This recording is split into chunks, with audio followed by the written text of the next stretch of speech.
সন্ন্যাসী চিন্ময় কৃষ্ণ দাসের জামিনের আবেদন খারিজ করল চট্টগ্রাম আদালত।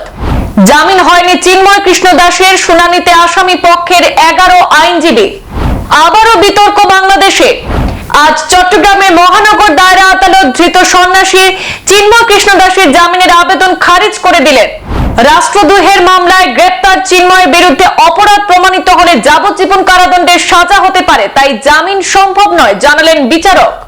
বারংবার জামিন আর্জি খারিজ হয়েছে বাংলাদেশি হিন্দু নেতার।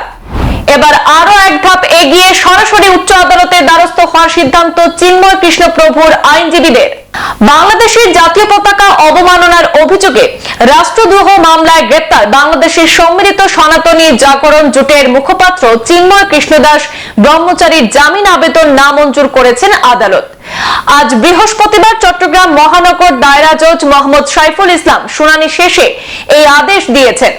চিন্ময় কৃষ্ণের জামিনের আর্জি নিয়ে উচ্চ আদালতের দ্বারস্থ হবেন তার আইনজীবীরা। এদিন চট্টগ্রামের মহানগর দায়রা জজ আদালতে খারিজ হয়ে যায় চিন্ময় কৃষ্ণের জামিন মামলা।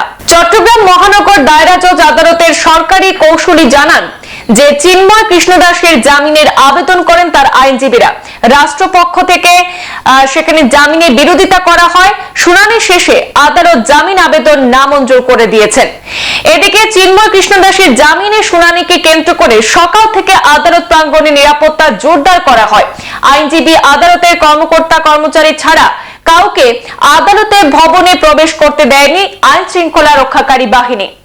শুনানিতে চিন্ময়ের পক্ষে 11 আইনজীবী অংশ নেন। তারা আদালতকে জানান যে ষড়যন্ত্রমূলকভাবে চিন্ময় কৃষ্ণ দাসকে মামলায় জড়ানো হয়েছে, তিনি সম্পূর্ণ নির্দোষ। চিন্ময়ের আইনজীবী অপূর্ব কুমার ভট্টাচার্য শুনানি শেষে জানান যে নিম্ন আদালতের জামিন আবেদন নামঞ্জুর হয় উচ্চ আদালতের আবেদন করা হবে। গত 1.5 মাস ধরে লড়াই চালিয়েও বারংবার জামিন আর্জি খারিজ হয়েছে বাংলাদেশি হিন্দু নেতার, তাই এবার আরো এক ধাপ এগিয়ে সরাসরি উচ্চ আদালতের দ্বারস্থ হওয়ার সিদ্ধান্ত নিয়েছেন চিন্ময় কৃষ্ণ প্রভুর আইনজীবীরা।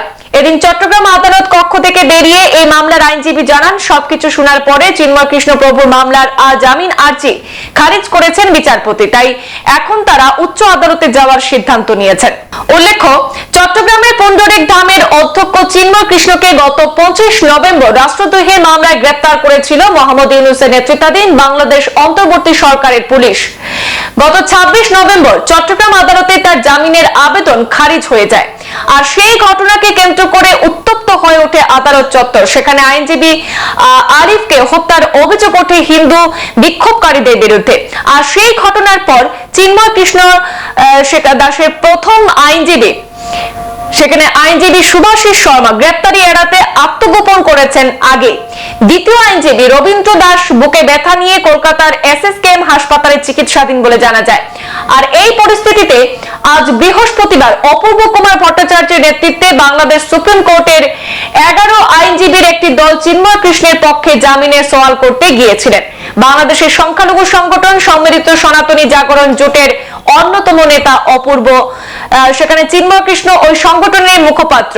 অভিযোগ, বৃহস্পতিবার আদালত চত্বরে জামানপত্রী আইনজীবীরা চিন্ময় কৃষ্ণের জামিন না দেওয়ার দাবিতে স্লোগান দেন। অপূর্ব জানিয়েছেন মহানগর দায়রা আদালতের নির্দেশের বিরুদ্ধে তারা উচ্চতর আদালতে আবেদন জানাবে। সংবাদ এই পর্যন্তই, ফিরছি পরবর্তী অন্যান্য আপডেট নিয়ে। ধন্যবাদ।